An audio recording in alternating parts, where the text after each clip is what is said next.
et il fera tout pour les aider. Mais il le fera avec les Africains, de partenaire à partenaire. Nous ne sommes plus à l'époque post-coloniale. On est à une époque où les États sont souverains.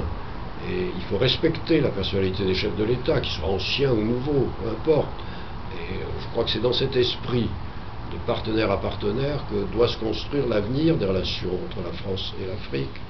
Et je pense que le président Sarkozy a une vue juste de ce point de vue-là, et que petit à petit, elle apparaîtra utile, je pense, à tous les États africains. Alors, quand vous observez aujourd'hui individuellement le président Sarkozy, c'est quelqu'un qui, on est unanime là-dessus, est plein d'énergie et va très vite. Mais est-ce qu'il est aussi compris qu'il va vite?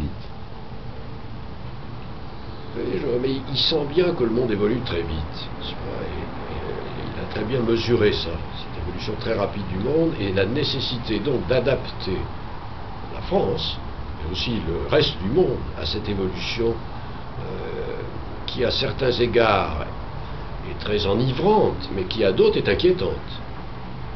Quand on voit les armements d'aujourd'hui, qui peuvent détruire la planète en quelques minutes, quand on voit les risques écologiques qu'encourt l'humanité, si on ne réagit pas suffisamment fort et vite, on peut aussi avoir des sentiments d'inquiétude qui se joignent ou qui complètent le sentiment un peu euphorique que créent les grandes découvertes permanentes, etc. Et donc il faut s'adapter à son temps et adapter les pays à leur temps. Et ça, c'est une tâche qui sera plus difficile qu'à des époques où l'humanité évoluait très peu. Dans l'histoire de l'humanité, probablement jamais il y a eu une accélération aussi forte de l'histoire au cours des périodes que nous vivons.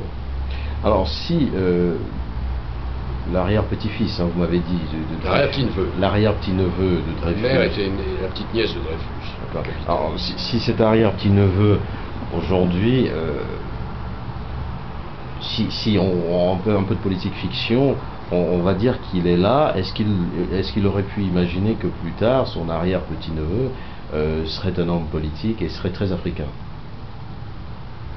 Pourquoi pas?